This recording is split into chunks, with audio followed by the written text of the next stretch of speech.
I mean, it was frequently said to me before the 7th of October, because I've been doing this a long time, Natasha, if you want to get on to be interviewed on these issues, you have to accept Israel breaks international law. That was what I was told. And I said, I'm not willing to say something that's not true. And quite apart from that, I have no desire to get on for the sake of getting on.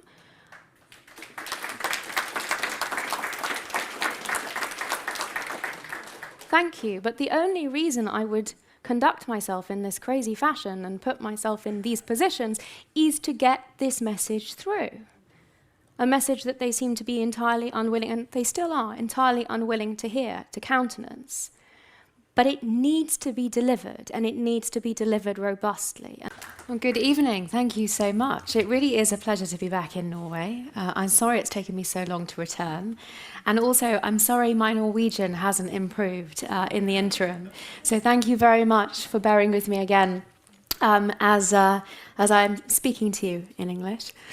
But also speaking to you about a relatively familiar topic now, because the last time I spoke for MIF, I think it was in 2022, I was asked to speak about an Amnesty International report that alleged apartheid against Israel.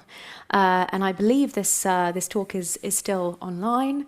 I used the opportunity to go through not the entirety of the report, but I think a fair good sample of the falsehoods that were contained therein, not least equating all of the population between the river and the sea, conflating thereby Israeli citizens with citizens of the Palestinian autonomy, and claiming therefore discrimination between them. But that's a past lecture. The reason that I remark on it is because I'm essentially asked today to grapple with another report of Amnesty International, and this is a report alleging genocide. And the reason that it's important to grapple with the heinous false accusation, this time of genocide, is that it is part and parcel of what we see in terms of the weaponization of international law against the only Jewish state.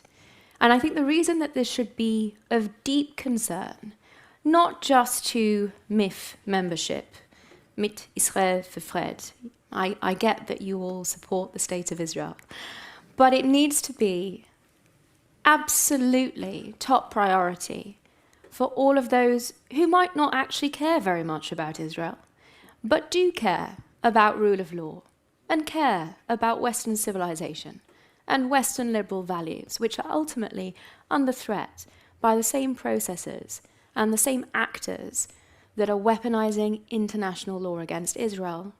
They threaten all rule of law countries. Because when you devalue international law, and when you devalue, as Amnesty International and others have, these key legal concepts of apartheid and genocide, you create a free-for-all. Everything is relative, nothing is true, and it fits very strongly with this world we have now entered of alternative facts. It's something that we need to push back on very strongly and very robustly. And in the time that we have together, I wanted to give you a little bit of a flavor of some of the issues with this new Amnesty International report, and also leave as much time as possible for your questions. And they can be, of course, on anything international law related in terms of the current developments, everything that we're witnessing on the ground in Gaza, in this 7-front war that Israel has been fighting for a year and a half now. But let's not lose sight of this 8th front, which I consider to be vitally important. It is the front that incorporates international law, the international media, the academy, and it is part and parcel of these falsehoods that are being propagated against Israel. The important, and this is extremely important when I'm speaking in this part of the world, where I fully appreciate these civil society organizations, they occupy hallowed ground. They are sacred. Amnesty, Save the Children, Human Rights Watch, Oxfam. These were all organizations that were set up with lofty ambitions and ideals to stand up for international law and human rights, and they have all become an integral part of the vilification and victimization of Israel and the falsification of factual narratives and of legal narratives against the Jewish state. And the reason I think this is so imperative is that the consequences and the practical outcome of these false narratives is very real. I don't just refer to the execution of Jews and Israelis in the street, as we witnessed only last week in the capital of the free world in DC, and the brutal, senseless murders of Yaron and Sarah, where their shooter, who was Hispanic and came from Chicago, screamed, "Free, free Palestine," and this is for Gaza. That is a very practical outcome of the sorts of blood libels that we've seen, including through the use of these terms, apartheid and genocide against Israel. But I also mean that the Palestinian casualties in this war, and let us be clear, there have been many. Civilians have died, as in every war, and that is the immense, lamentable tragedy of war. But those civilian casualties, I believe, were avoidable. The perpetuation of this conflict, the encouragement of Hamas, this all leads back to these civil society organizations also. Through the generation of this false narrative and what can be identified as a vicious cycle, this is false information that is Hamas propaganda. Right? We've had it admitted in Amnesty reports, and including the methodology of this report on genocide, that they have spoken to local stakeholders and local authorities in Gaza. Who do they mean by that? Hamas. This is where they are getting their information from. They will be the first to tell you, we do not trust Israeli figures. We do not trust what Kogat says about aid going into the Gaza Strip. We do not trust what Israel says about the amount of combatants, Hamas and Palestinian Islamic Jihad and other Palestinian terrorists that they have eliminated, because these are the people that Israel is targeting. We don't believe Israel, but Hamas and an associate of theirs through the Union of Agricultural Works Committees, the PFLP, a recognized PFLP affiliate that is also credited in the report as having provided information. This is just one example of where this material is coming from. But let's just follow that cycle round for a moment.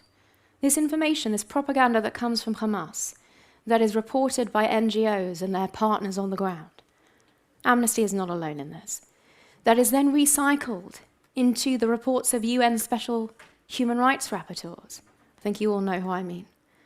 That is then cited in UN resolutions at the UN Human Rights Council and the General Assembly, that are then relied on at the ICJ and the ICC, who are then in turn quoted again by the civil society organizations and these NGOs that are tasked with upholding international law and human rights. And it is in that vicious cycle of deceit and misinformation that these blood libels take hold and have the most devastating impact. And we have seen, in fact, only in the last few days, I think a very, very telling example of where the concern of these organizations lies. This features around a similar canard of starvation. In so many respects, it's relevant to a discussion on genocide because it forms a great deal of the substance of these allegations that Israel is seeking to annihilate the Palestinian people, something which is demonstrably false on the basis that Israel has done more than any other army in history to prevent civilian casualties, but also to facilitate more aid into the Gaza Strip than the requirements of the local population there demand. But Israel has, in an effort to prevent Hamas diversion of this aid, taken several measures. The latest is an initiative of the Gaza Humanitarian Foundation And you may have come across these aid distribution centres that have been set up, 4 of them so far, with US contractors and American support to be able to distribute aid to the heads of families who are registered and identified, and to do that directly to prevent Hamas stealing this aid, which they have been doing for the entire duration of this war. It was very telling that the UN was disparaging this system before it had even begun, trying to undermine it before it had the chance to improve the life of the Palestinians that they so frequently indicate they care about. What's behind that? I would suggest that this new aid distribution system proves not only the UN's incompetence in distributing aid previously, because all of these organizations and NGOs under the auspices of the United Nations have not been able to do so without Hamas diversion, but it also shows that these NGOs under the umbrella of the United Nations is necessarily complicit in propping up the Hamas war machine in order to continue to fund its ongoing terror against the State of Israel. This is, of course, the reason that Hamas is diverting this aid. The reports are that it has been selling it on the black market and generating funds to keep its war machine going. Now, one of the key insights that we have had through the blockade that was imposed after the ceasefire, and let's be clear for the record that the hostage release deal saw over 25,000 trucks going into the Gaza Strip, with estimates of the quantity of food that was transferred just in that period into Gaza being that it should have lasted between 5 and 6 months. I've even heard projections of 8 months. But let's take the conservative estimate and say 5 to 6. It's been 2.5 months. And the United Nations or others are saying that people are hungry in Gaza. Where has that aid gone? Why is nobody asking these questions? Why is the United Nations not asking these questions? Not only are they not doing that, but they are seeking to undermine the one mechanism in play which seeks to provide that aid to Palestinians without the diversion of Hamas. And in fact, this new aid distribution system is calling the bluff of those organizations crying famine. It shows that they are not interested in supporting Palestinians and getting rid of Hamas and preventing Hamas diversion. And it in fact shows that the real motivation here is far more likely seeking to uphold this decades-old system of the UN through UNRWA and Hamas in a cyclical relationship where they are supporting each other. It is simply not credible, on the one hand, to maintain that people are dying of hunger, and then on the other, to be calling against an operation intended to distribute food to the hungry. I also want to be clear that vulnerable people suffer in war.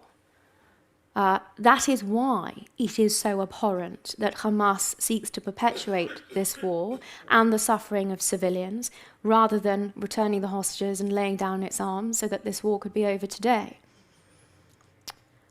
We've also seen a great deal of this outrage and clamour on the back of skeletal photos of children that have been plastered over social media and mainstream media. I'm sure you've all seen photos of this nature. Impossible not to be moved by that sort of imagery.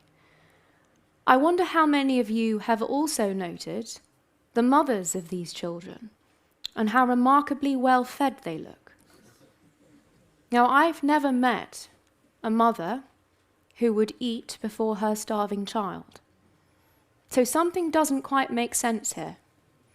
And it seems to me that there is complicity in the international media, as well as in these NGOs, as well as in these UN bodies, complicity in propagating this sort of Hamas propaganda. And how more manipulative and disgusting can one get than to use what are clearly very ill children for these propaganda purposes?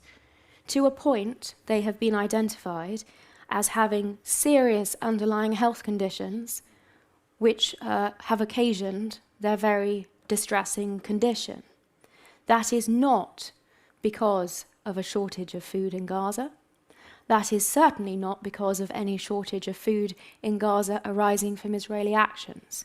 As we have seen from the COGAT numbers of aid going into the Gaza Strip, there is more food going in than required. And the reason I say that is it's one thing to look at these numbers, right? I said 25,000 trucks in the context of the hostage release deal. We've had over 1,700,000 trucks since the beginning of the war. But what does that mean in terms of the food amounts going in? Well, we've had a study of Israeli academics over the course of last year, between January to July 2004, looking at the calorific content of this food, which determined that on average there was over 3,000 calories per person per day facilitated into the Gaza Strip. Now that's twice as much as the Sphere International guidelines recommendations, but it's also significantly in excess of the NHS guidelines on the maximum calorific intake health guidelines, and I'm sure there is something equivalent in Norway. So that reality, that truth, of course, doesn't see the light of day. Instead, we have Tom Fletcher and others repeating this canard that 14,000 babies will die in the next 48 hours. That was repeated by 13 members of parliament in the United Kingdom. I still haven't heard corrections from many of them. Where does an so obviously absurd claim like that come from? Well, I can assist you with that, ladies and gentlemen. It came from an IPC report that in fact was making a projection that over the course of the next year, some 14,000 children, young people, not babies, might be subject to malnutrition. Now, first of all, that's a very, very different prospect. But the important thing to recognize is that the IPC has been wrong in every single one of its predictions in relation to Gaza so far. And UK Lawyers for Israel, an organization I'm very privileged to have been involved in for over a decade now, has done a detailed analysis of each of these reports produced by the IPC up until the last one. They've come out with another one this month, but in fact COGAT has done quite a succinct response to the last one. Every single one of these predictions has been demonstrated to be false on the basis of partial information, because they haven't been calculating the entirety of the volume of aid going into Gaza, and based on predictions where they are jumping to conclusions and making assumptions. The fact that that allegation, which should have collapsed under the weight of its own absurdity, 14,000 babies dying in 48 hours, the fact that that was so readily believed by so many is deeply indicative of a phenomenon to be very open to believe the worst of the state of Israel, even in the realm of the absurd. And that, unfortunately, does permeate through UN bodies and the IPC that is responsible for a great deal of this misinformation, layer upon layer upon layer of misinformation. And I hope on that basis, and it's really just a flavor, you start to get an understanding of how it can be that everybody says Israel is attacking children deliberately. Everybody says Israel is causing starvation. Everybody says Israel is guilty of apartheid or genocide. We see this through UN bodies, through pseudo-international legal bodies, and through the international media. And it is because of this repeated appeal to authority where one reinforces the other, where the IPC relies on Hamas propaganda, which is repeated by UN bodies, and included in NGO reports and relied on by the ICJ and the ICC. Now, these are two bodies, two international, supposedly legal institutions that sit in The Hague. Both have entertained this canard of starvation. It is the basis upon which arrest warrants have been issued at the ICC. That in and of itself is deeply problematic because it's a breach of the court's jurisdiction, it's a breach of the court's own rules, and importantly complementarity. But primarily it is on the basis of entirely false information, on the basis of these false, debunked IPC reports that predicted a famine that never materialized. And it is testament to months and months and months of blood libel that turn public opinion against Israel and pressure it to cease its self-defense. This is the responsibility that these organizations have. And in picking up on just a couple of the issues in this report, because it is something that has specifically been asked of me, I mentioned in terms of the methodology where a great deal of this information comes from. But it was particularly galling to me to see reference to Israel's strikes, which it calls targeting civilians, essentially. I'll read, thank you so much. I'll read you just a very brief quote on this. Amnesty International's in-depth investigation found that all 15 locations, this were 15 locations it purported to investigate, all 15 locations that were struck were civilian objects, and that it was Israel which had launched the airstrikes. Amnesty International did not find any evidence that any of those strikes were directed at a military objective. A review of all available evidence showed that all those killed were civilians not taking a direct part in hostilities. What an example of taking Hamas propaganda and dressing it up in a report from an NGO. Now, Amnesty is clear that it's not on the ground, that it's not conducting these investigations itself, that it's reliant on local authorities for this information. But quite apart from that, anyone who knows anything about international law knows that this sort of strike analysis under the laws of armed conflict is not an effects-based analysis. It is always intention-based. Neither Amnesty International nor any other body out there can make any assessment about the legality of any of these strikes without information from Israel as to what the intention behind that strike was. What was Israel targeting? What was the proportionality analysis? What was the assessment? What was the intelligence pertaining to potential collateral damage? How was that factored in? They simply don't have access to any of this information. I mean, I would say this is a deeply, deeply irresponsible approach, but I'm afraid it goes far, far further than that. And it's important to note that those countries that Israel has shared this kind of sensitive intelligence with, including the UK and the US, have been consistent in their assessment that Israel is not in breach of international humanitarian law so far as targeting and proportionality is concerned. That's telling that those countries that have had access to the only information that can properly inform those sorts of assessments have consistently reached that conclusion.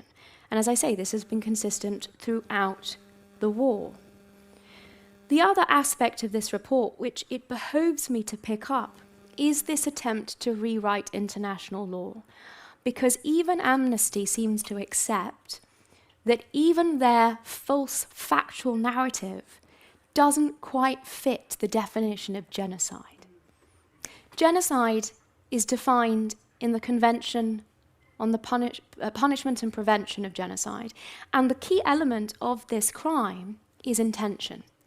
It's specific intention, intention to eradicate a group in whole or in part. That is the Jewish experience of the Holocaust. That is what led to this term being coined, to be targeted for extermination because they were Jews. This is what Jews experienced on the 7th of October also, being targeted because they were Jews. And Hamas has made its mission repeatedly clear: to kill all of the Jews at every given opportunity to repeat the 7th of October again and again and again. It was extraordinary to me that 2 days ago in Copenhagen, when the Amnesty International representative was asked if, forgive me, it might have been both of them, there was a politician there as well, but in any event, when those on the other side of the debate were asked if they accepted that Hamas's actions had been acts of genocide on the 7th of October, they couldn't possibly say. They couldn't possibly say. But Israel, in the middle of a war, they can make that assessment on, but the way that they seek to arrive at this assessment is, as I say, by rewriting international law. And they are very honest about this at page 101 of the report, where they reference state intent. And they say that this specific intent that has been tracked through case law and various rulings of the International Court of Justice, this is actually far too narrow.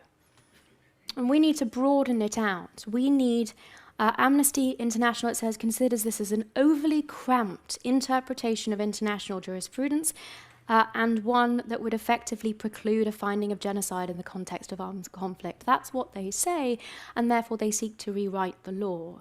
The reason that the case law on this, in the context of armed conflict, making an actual finding of genocide in that context requires genocide to be the only reasonable inference, is specifically because the acts included in the definition of genocide, the killing in particular of members of a group, occur as a matter of course in armed conflict. People die in war. That is a given. That is why the laws of armed conflict regulate as far as possible to ensure that those casualties, those civilian casualties, are kept to an absolute minimum. This is why the jurisprudence that Amnesty International wants to throw out of the window exists. I think it's very telling that they are seeking in plain sight to rewrite international law on this, and it reinforces my point that this process of seeking to upend established international law and use it to target democracies, Israel's the first as the only democracy in the Middle East, but others will follow, mark my words. This process undermines the very international law that they purport to seek to uphold and support. And this is at the center of a much, much deeper clash that we have witnessed in the international legal community for many, many decades. A clash between rule of law countries that see law as a curtailment on government power, and the despots and dictatorships of the world that see law as a means of wielding power. And that clash is visible not just in debates at the United Nations, but also through negotiations over various international conventions. That clash has led already to the manipulation of international law in various respects, because rule of law countries, Norway, the UK, Israel, America, have failed to push back against these attempts to manipulate international law for the advantage of these states, Russia, China, Iran, and its terror proxies. And that is something that I hope the West wakes up to before it is too late. So I hope that this has placed this latest Amnesty report in some context. I hope it has placed some of the recent blood libels in some context. But it's at this point, we're sort of halfway through more or less, that I really want to be able to open up to your questions. Hello, I'm Catherine Olausen. Thank you for talking about the rule of law. I see how we're losing it in the UK, and I'm so glad for what you're saying. I think of what Douglas Murray said, that he also praised you as a good debate partner. And Douglas Murray has been many times to Israel and spoken of how Israel has given him hope because of the courage and the love of life and the faith shown in Israel. And my question is, it's a personal one. Have you always spoken up for Israel and the rule of law since you were a child? And has faith played any part in that?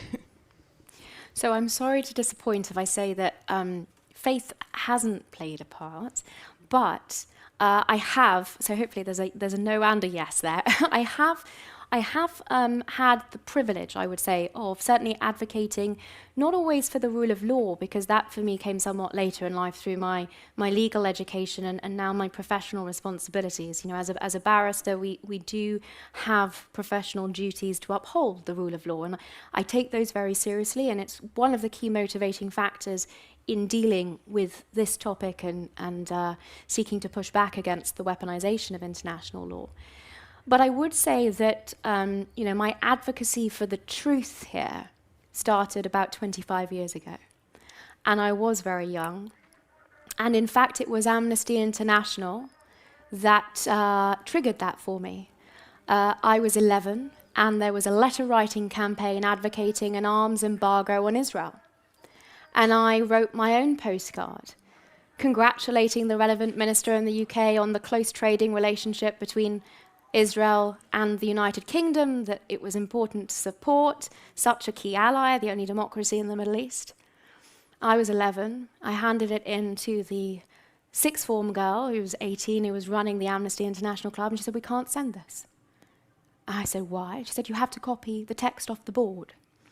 Now, in fairness to Amnesty, that was their model. You know, they sent in identical postcards, but I then sought to challenge this leader of the club on the content of what was on the board, and it was perfectly clear that she didn't know the first thing about the subject. And for me, that was the trigger to understand.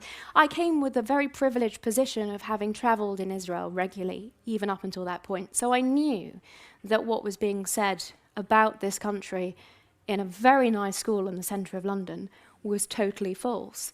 But I also appreciated very readily, very early on, that I had a responsibility to educate myself and to be ready to take on those falsehoods and to challenge them wherever possible. And I hope that through sessions like this, I can encourage others to pick up that mantle, because we may be few in number, but I've always believed in quality over quantity. And the fact of the matter is, we have the truth on our side. The history... Thank you. The truth, the history, the law, and ultimately the justice. And I felt that your question shamed me ever so slightly in this respect, because I appreciate I've given a series of opening remarks which are probably utterly depressing, and I should have included somewhere a note of optimism, and perhaps it is this. A lot of what I have addressed you on already this evening is essentially the centre of what I would call the eighth front of this war. You've heard a great deal about the seven fronts that Israel's fighting on, the kinetic warfare. And this eighth front, which comprises, as I said, the international legal arena, the media, the academy, it's going to be a big battle. And frankly, it hasn't even started yet. But the note of optimism is what Israel has managed to achieve in the last year and a half on those seven fronts, which frankly, if we think back to the position on the 7th of October, I don't think we would have anticipated, I don't think we would have imagined. Miracles have been performed against Hezbollah, against Hamas. What Israel is doing far, far away in Yemen against the Houthis, and what Israel has already done in response to unprecedented direct Iranian strikes on Israeli civilian populations is remarkable, and I think we should take a great deal of optimism and hope from that. I'll keep my answers shorter so we can get more questions in. Thank you. So my name is Ophir Carney, and first I would like to really thank you for what you do. I think that for our darkest days, you were there in the screen and we saw you, and I really think that this hold us stronger. So thank you for that. I, as well, from Israel, and I was lucky enough to serve in the Israeli army and lead thousands of people directly and indirectly. And I know the values of the Israeli army, and I know what is important to us. So when I come here and I need to justify, I find it's quite difficult. So what I'm looking for is this knockout, that one sentence that I can tell these guys, because I can go on and on and on, but I need one thing that they just put them. So I know it's tough. No, I know. Listen, thank you for your praise. I'm good, but I'm not a magician. Listen, I think ultimately what I've noticed has people baffled, but I fundamentally believe its validity. Israel has done more for the Palestinian people than any other entity in history, and it continues to.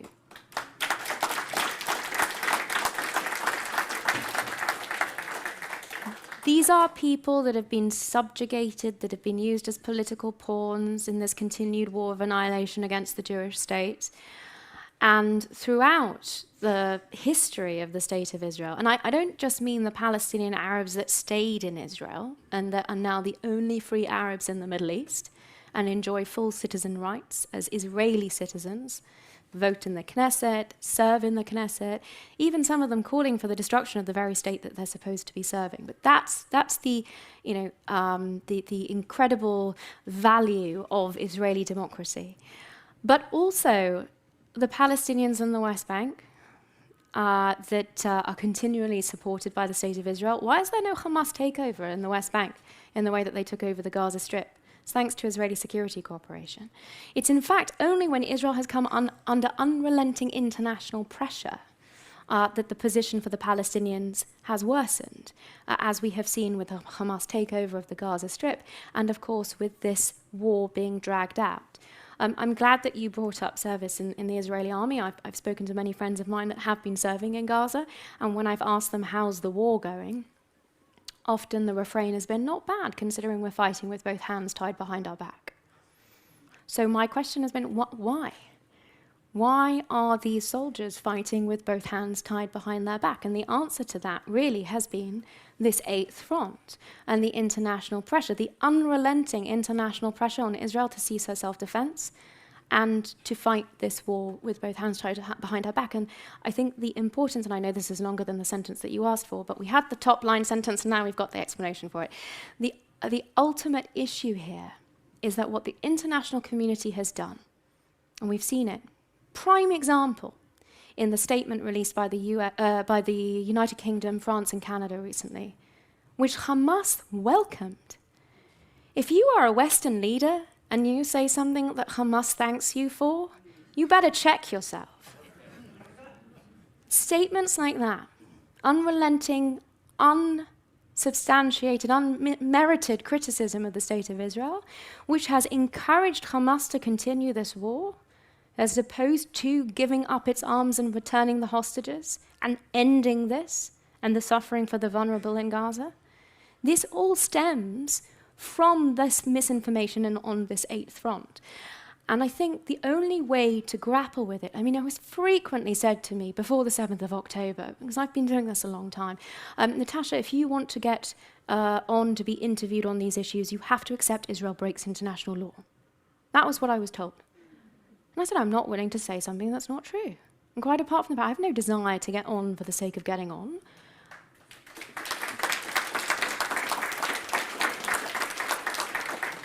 Thank you, but the only reason I would conduct myself in this crazy fashion and put myself in these positions is to get this message through. A message that they seem to be entirely unwilling, and they still are, entirely unwilling to hear, to countenance. But it needs to be delivered, and it needs to be delivered robustly. And that's why I chose that example, because there's not just one golden bullet here. It's relentless, and you have to keep repeating it, and you have to keep explaining it. And actually, recently I was told one of the reasons that Israel's PR is so bad is Zionism, because it's an integral feature of Zionism that Jews believed they no longer had to explain themselves to the non-Jewish world. Well, I'm sorry, that's no longer viable, where we see a direct connection between the lies that are being spread about the Jewish state and Israel's ability to defend herself. So use that line, use any others that you think are effective, but use them. That's the key here. Use them at every possible opportunity and don't let the lies stand. There has to be a denazification, not just of the Gaza Strip, but of many parts of the Middle East. De-radicalization, it's what we saw in the UAE and even in Saudi when both states changed their textbooks. Okay, that is ultimately what led to the Abraham Accords and what was paving the way for Saudi Arabia to join them. De-radicalization is central because the two drivers of this conflict, it's nothing to do with 1 state, 2 states, 3 states, 15 states. It's nothing to do with land. It's not even really to do with religion when it comes down to it. It's to do with the indoctrination of children from kindergarten up to believe that the highest calling in life is to slaughter as many Jews as possible and become a martyr. It is the indoctrination of those children, and it is the incentivization to terror by the so-called moderates in this equation, the Palestinian Authority. They pay the salaries of terrorists no matter what banner they coalesce under. The organizers and orchestrators of the 7th of October, the leaders of the Nukhba force, were paid salaries by the Palestinian Authority, which allowed them the time off to plan these attacks. And until we grapple with the incentivization to terror and the indoctrination to terror, there's no chance of dismantling this ideology, and there's even less chance of getting to a peaceful resolution. May I just, I don't want to sound nitpicky, but language is really important here. And lots of people have spoken about this prisoner exchange, which is obscene. We're talking about hostages, women and children included, and elderly, who were abducted violently from their homes and have been brutalized for the duration of the period that they were subjected to Hamas captivity. Any sort of moral equivalence between them and the murderers, people with blood on their hands that Israel has been forced to release in order to bring its people home, is, and I know that you weren't making this comparison, but many people do, any comparison along those lines is utterly disgraceful, and it is part and parcel of what I say is encouraging Hamas to continue to terrorize Israelis. But in terms of, why is it that these hostages aren't home yet? I take Antony Blinken at his word, the former Secretary of State of the United States. Towards the end of the last administration, he said, every time we were critical of Israel in public, Hamas left the negotiating table.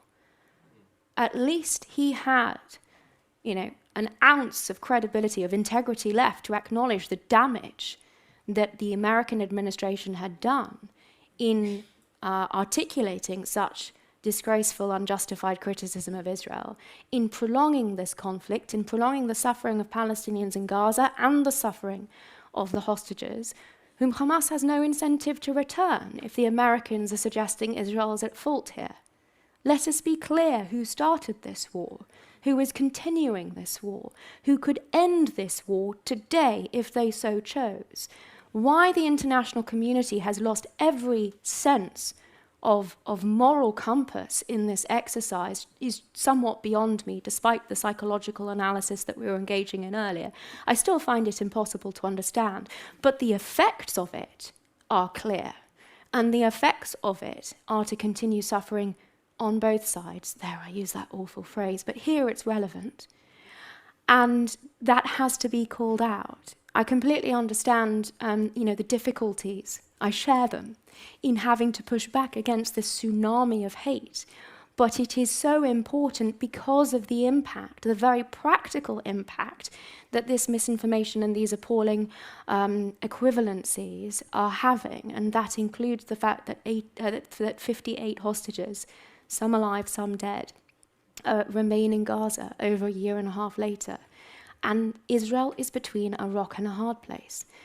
Many people are talking about the protests in Israel at the moment. What I think is often misunderstood in the international community is that everyone agrees on the importance of bringing these people home. Or let's rephrase that, of Hamas letting these people go, because ultimately they are the actor here. Everyone agrees on that. The differences of opinion are on how to achieve this, because it is the most impossible conundrum that you can imagine. These hostages are the only leverage that Hamas has.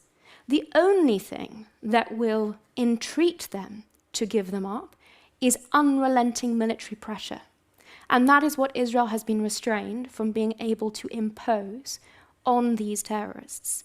These hostages are Hamas's only key to survival.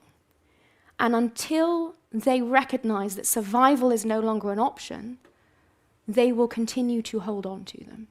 And that is the quandary, I'm afraid, that we are envisaging.